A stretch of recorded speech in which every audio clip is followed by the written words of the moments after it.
சேலத்தில் தனக்குத்தானே பிரசவம் பார்த்ததாக கூறப்படும் நிறைமாத கர்ப்பிணி உயிரிழந்த சம்பவம் பரபரப்பை ஏற்படுத்தியுள்ளது.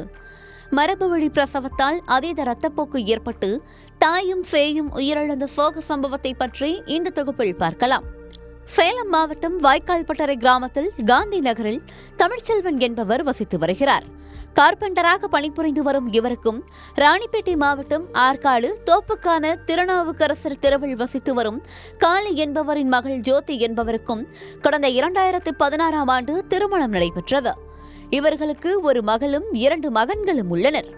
இந்நிலையில் பொங்கலையொட்டி ஜோதி மற்றும் அவரது 3 பிள்ளைகள் ஆற்காட்டில் உள்ள அவரது தாய் வீட்டிற்கு ஜனவரி 15ஆம் தேதி சென்றுள்ளனர்.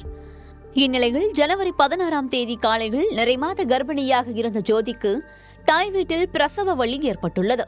அப்போது தனக்குத்தானே அவர் பிரசவம் பார்த்து கொண்டதாகவும் பெண் குழந்தை பிறந்த நிலையில் அவருக்கு அதீத ரத்தப்போக்கு ஏற்பட்டதாகவும் கூறப்படுகிறது.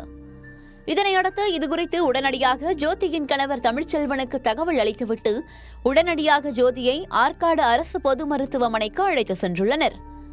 இதன் பின்னர் ஜோதியும் குழந்தையும் ஏற்கனவே இறந்துவிட்டதாக மருத்துவர்கள் தெரிவித்தனர். இதனையடுத்து தகவலின் பெயரில் ஆற்காடு போலீசார் வழக்கு பதிவு செய்து விசாரணை மேற்கொண்டு வந்தனர். இந்நிலையில் மருத்துவமனைக்கு வந்த ஜோதியின் கணவர் தனது மனைவி மற்றும் பிறந்த மகளின் மரணத்தில் சந்தேகம் இல்லை என எழுதி கொடுத்துள்ளார்.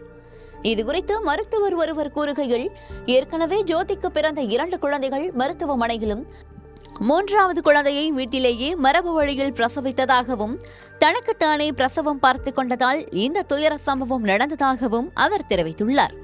ஆனால் ஜோதியின் கழுத்தில் தழும்புகள் உள்ளதாகவும் பிரசவத்திற்கு பிறகு தற்கொலைக்கு முயன்று இருக்கலாம் என்ற சந்தேகம் இருப்பதாகவும் தெரிவித்தார். இதனால் அதிர்ச்சியடைந்த ஆற்காடு காவல்துறையினர் தீவிர விசாரணை மேற்கொண்டு வருகின்றனர்.